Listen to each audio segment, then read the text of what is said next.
Useless, Todd muttered, tossing the book onto the table like it was trash. I stared at him, my chest tightening. What? This, he said, gesturing dismissively at the handmade scrapbook I'd spent weeks creating. This is the best you could come up with? A pile of pictures and sentimental garbage? You're ridiculous, Lydia. My hands clenched in my lap, but I forced myself to stay calm. I thought you'd appreciate something meaningful. It's a collection of memories, everything we've been through together. He rolled his eyes. What we've been through? Please. I'm tired of all this overly emotional crap. You could have gotten me something useful, but instead, you waste time on this nonsense. It's embarrassing. I took a deep breath, trying to keep the sting of his words from showing on my face. Todd, No, he interrupted, standing up and running a hand through his hair. You don't get it, do you? This isn't working anymore. You're not working anymore. I need someone who can actually add value to my life, not drag me down with this pathetic attempt to be thoughtful. My stomach twisted. What are you saying? He smirked, crossing his arms. I'm leaving you, Lydia. I've met someone else. Mara. She's 20, exciting, and she actually knows how to have fun. Unlike you. His words hit me like a punch to the gut, but I refused to let him see the impact. And you think this is the right way to tell me? I asked, my voice trembling but steady. After I put my heart into this? He laughed, a cold, dismissive sound. Your heart? That's the problem, Lydia. You're all heart and no substance. I deserve more. I sat there in silence for a moment, his words echoing in my head. And then, to my own surprise, I started to laugh. It wasn't a bitter laugh or a forced one. It was genuine, loud, and it cut through the tension in the room like a knife. What's so funny? Todd asked, narrowing his eyes. I stood up, still laughing, and reached for the book. You don't even know what you're walking away from, I said, flipping to the back page. What are you talking about? He asked, suspicion creeping into his voice. I pulled out the folded deed tucked into the final page and held it up. This. The deed to a vacation house I bought for us. I was going to surprise you tonight, but I guess that's off the table now. His jaw dropped. You bought a vacation house? I smiled sweetly, slipping the deed into my purse. Looks like Mara won't be enjoying that, will she? Todd's face twisted into something between disbelief and panic. For the first time all evening, he was at a loss for words. You bought a house? He finally stammered, his smug confidence crumbling. Since when do you make decisions like that? I tilted my head, my smile never wavering. Since I realized I can't depend on you for anything meaningful, Todd. While you were busy finding excitement with a 20-year-old, I was building a future. For us. Silly me for thinking we wanted the same things. He opened his mouth to retort, but closed it again, his eyes darting to the book still lying on the table. It was as if he were trying to figure out how this had slipped through his fingers. You're overreacting, he said finally, though his voice lacked conviction. This doesn't change anything. Mara and you? I cut him off, shaking my head. Todd, I don't care. Take her, take your exciting life, and get out of mine. You've made it abundantly clear where I stand. I walked out of the living room and into the bedroom we once shared, the sound of Todd's sputtering excuses following me. As I packed a small overnight bag, I could hear him pacing, probably trying to figure out how to salvage the situation without admitting he'd completely miscalculated. I paused for a moment, staring at the photos on the dresser, wedding pictures, trips we'd taken, moments that once seemed so full of promise. They felt like relics from another life, one I'd been clinging to for far too long. By the time I returned to the living room, Todd was standing by the door, his arms crossed in what I assumed was an attempt to look composed. You're really just going to leave? He asked, his tone incredulous. I am, I said simply, brushing past him. This is ridiculous, he snapped. You're being petty, Lydia. You'll regret this. I paused at the door, turning back to face him. Maybe. But at least I won't regret staying in a marriage where I'm nothing but a punchline to you. With that, I stepped outside, the night air cool against my face. I felt the weight of Todd's expectations lift off my shoulders. As I drove away, the deeds safely tucked in my bag, I realized I wasn't leaving with just my belongings. I was leaving with something far more valuable, the clarity that I deserved better. Let Todd have his fun. I was done playing the part of the loyal wife in his selfish little game. I drove straight to Grace's house. She was the only person I could think of who would truly understand what had just happened without judgment. When she opened the door, she took one look at me and frowned. What did he do this time? Can I come in? I asked, my voice steady but tired. She stepped aside, waving me in. Of course, kitchen or living room? Kitchen, I said, knowing she'd already be reaching for the wine. Minutes later, we were seated at her small kitchen table, a glass of Merlot in front of me and her undivided attention across from me. So, she said, leaning back in her chair. Spill. I took a deep breath, recounting everything, from the scrapbook to Todd's cruel words to his grand announcement about Mara. By the time I got to the part about the vacation house, her jaw had dropped. He called you useless after all you've done for him, she said, her voice rising with indignation. And then had the audacity to tell you he was leaving for some 20-year-old? Are you kidding me? I shook my head, swirling the wine in my glass. Nope, that's Todd. Always so self-assured, always thinking I'd just roll over and accept it. But you didn't, Grace said, a smile breaking through her anger. You walked out. You took back the house. And honestly, Lydia, good for you. Hearing her say it out loud made something inside me shift. I hadn't just walked away from Todd. I'd walked away from years of trying to be someone he could appreciate, someone who would never be enough for him. What now? Grace asked, snapping me out of my thoughts. I don't know, I admitted. I've been so wrapped up in making our marriage work, I don't even know who I am outside of it. Grace reached across the table and placed a hand over mine. You figure it out, one step at a time, but first you stay here tonight. No arguing. I smiled. Thanks, Grace. Later that night, as I lay on the couch in her living room, I felt the exhaustion of the day finally catch up to me. But beneath the tiredness was something else. Relief. Todd was no longer my problem. For years, I'd bent over backward to make him happy, and now I didn't have to. I didn't know what the future held, but I was excited to find out. The morning after I left Todd, I woke up in Grace's living room to the sound of my phone vibrating relentlessly on the coffee table. Groaning, I reached for it, squinting at the screen. Missed calls. 6. Text messages. 14. All from Todd. I unlocked my phone, scrolling through the barrage of messages. Where did you go? We need to talk. You're being childish, Lydia. You can't just walk away like this. The last one made me laugh bitterly. Walk away? That's exactly what he'd told me he was doing last night. Grace wandered into the room, a cup of coffee in hand. Let me guess. Todd? Bingo, I muttered, holding up the phone. He's losing it.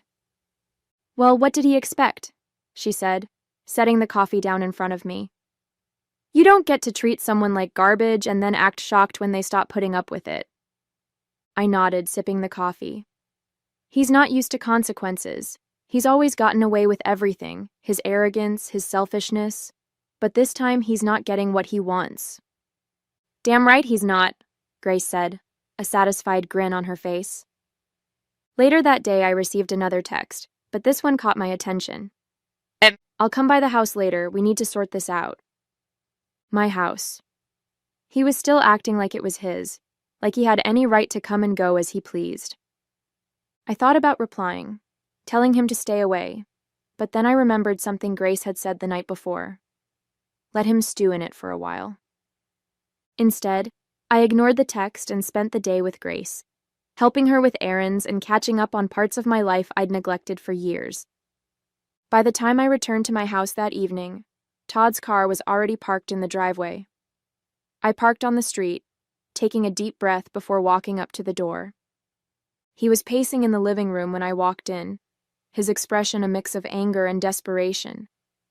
"You finally decided to show up," he said, his voice sharp. "I live here," I replied calmly, setting my purse down on the counter. "What are you doing here?" "We need to talk," he said, his tone softening. "This has gotten out of hand." I folded my arms, leaning against the counter. "What's gotten out of hand, Todd? The fact that I finally stood up for myself? Or the fact that you're realizing Mara isn't the prize you thought she was?" His jaw tightened, and for a moment, I thought he might explode. But instead, he sat down on the couch, running a hand through his hair. "Look, I made a mistake, okay? I wasn't thinking clearly. But we can fix this." I shook my head, a bitter laugh escaping my lips. "Fix this? Todd, this isn't a broken vase. This is years of you taking me for granted, dismissing everything I do, and expecting me to keep smiling through it." "Lydia," he started, but I cut him off. "No," I said firmly. "You don't get to decide when we fix things. You made your choice. Now, you can live with it." I grabbed my bag and walked upstairs, leaving him sitting there in stunned silence. The day after Todd's tantrum, I packed his things, left them neatly by the front door, and changed the locks. When he came back that evening, looking smug as ever, I met him on the porch with a firm expression and a folder in hand. "What's this?" he asked, glancing down at the papers I held. "Your things," I said, gesturing to the suitcase by the door. "And this is the contact information for the lawyer I hired this morning. You'll be hearing from her soon." His jaw tightened, but he still couldn't resist one last dig. "You're being ridiculous, Lydia. You can't handle life without me." I smiled faintly. "We'll see about that. Now get off my porch." He stared at me, his confidence finally faltering before grabbing his suitcase and stalking off. Over the next 2 weeks, Todd's absence felt like a breath of fresh air. The house was quieter, cleaner, but it felt like a home instead of a battlefield. I stayed busy, throwing myself into work, reconnecting with friends, and leaning on Grace for emotional support. She was thrilled to see me finally standing up for myself.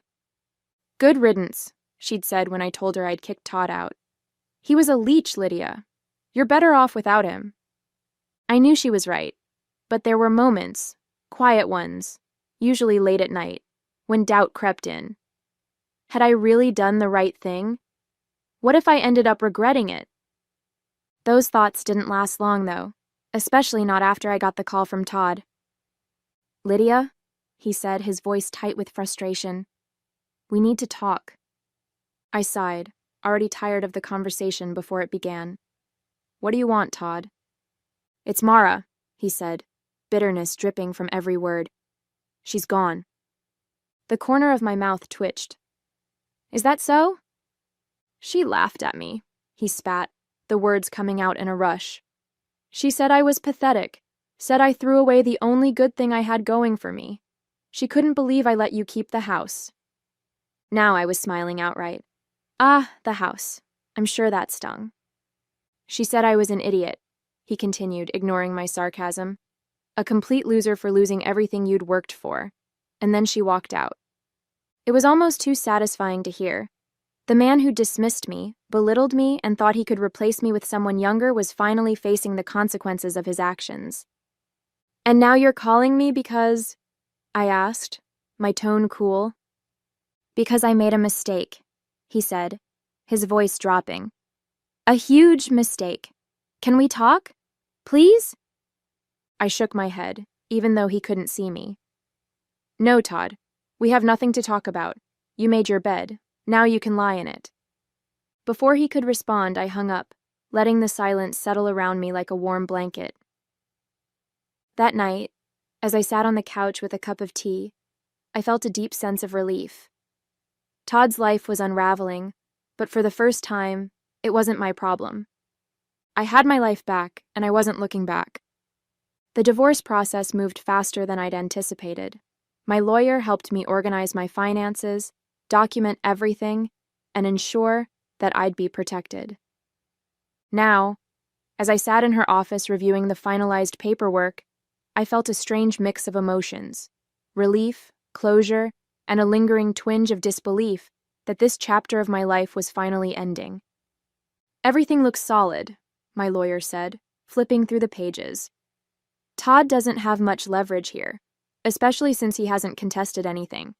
Frankly, I think he knows he's not in a position to fight you." I nodded, a small smile tugging at my lips.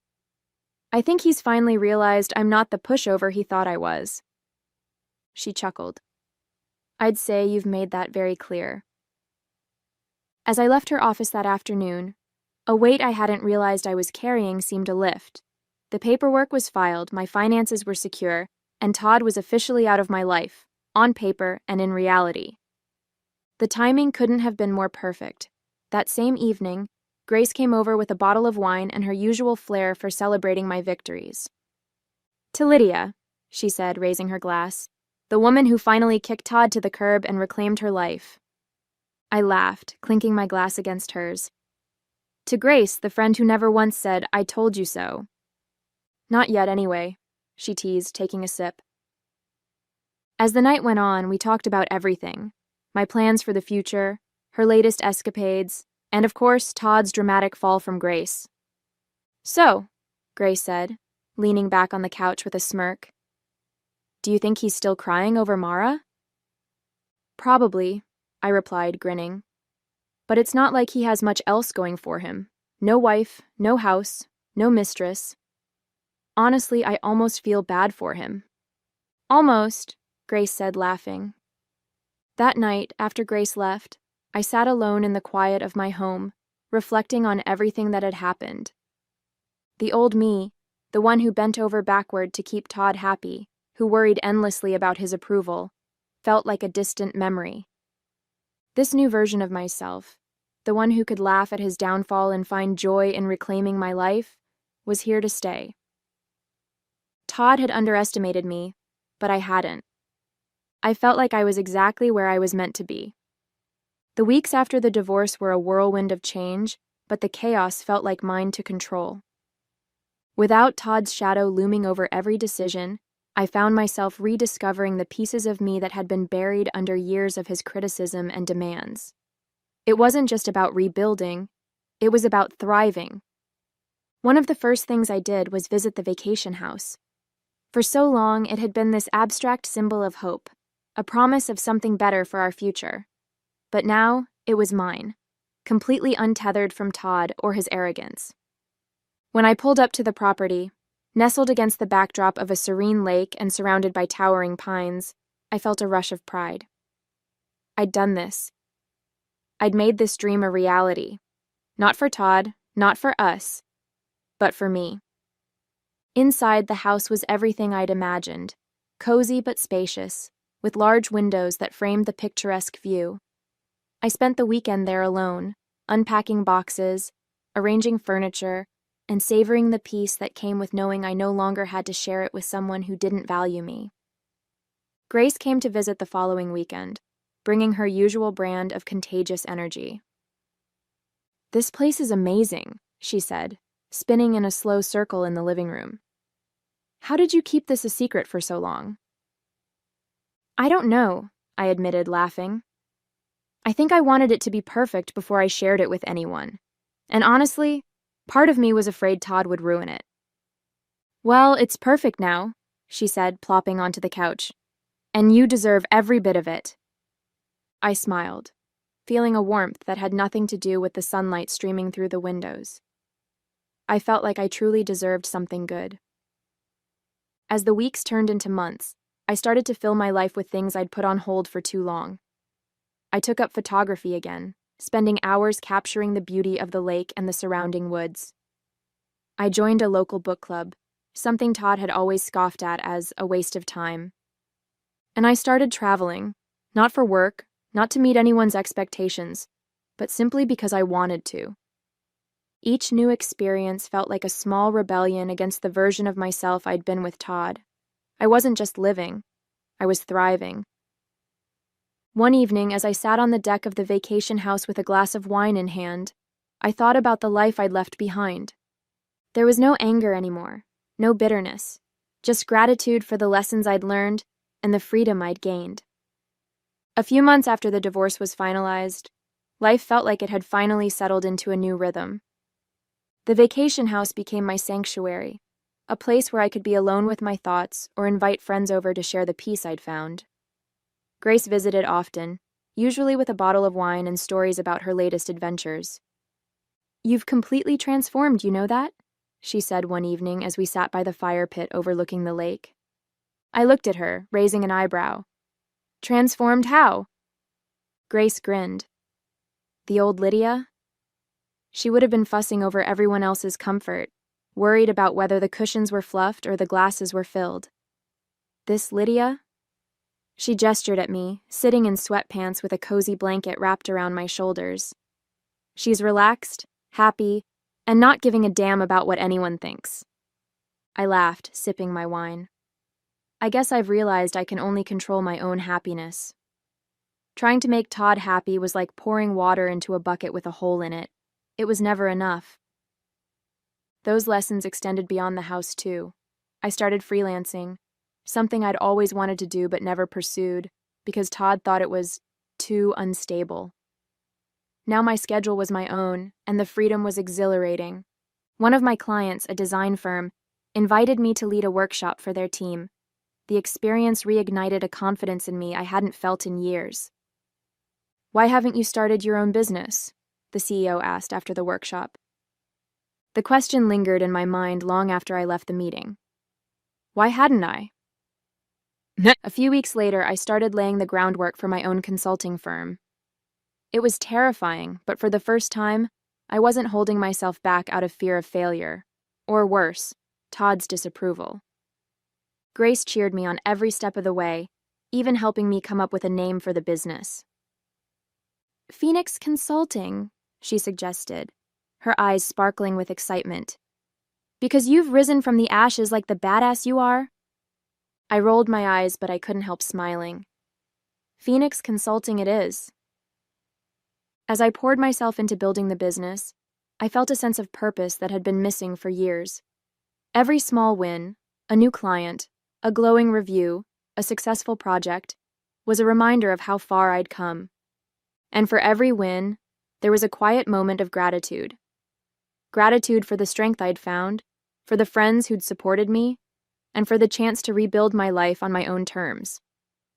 One evening, as I sat on the deck with my laptop, finalizing plans for a new project, my phone buzzed with a message. It was from Todd. "Can we talk?" I stared at the screen for a moment before deleting the message without replying. Some things were better left in the past. 6 months after I walked away from Todd, I stood on the deck of the vacation house, watching the sun dip below the horizon.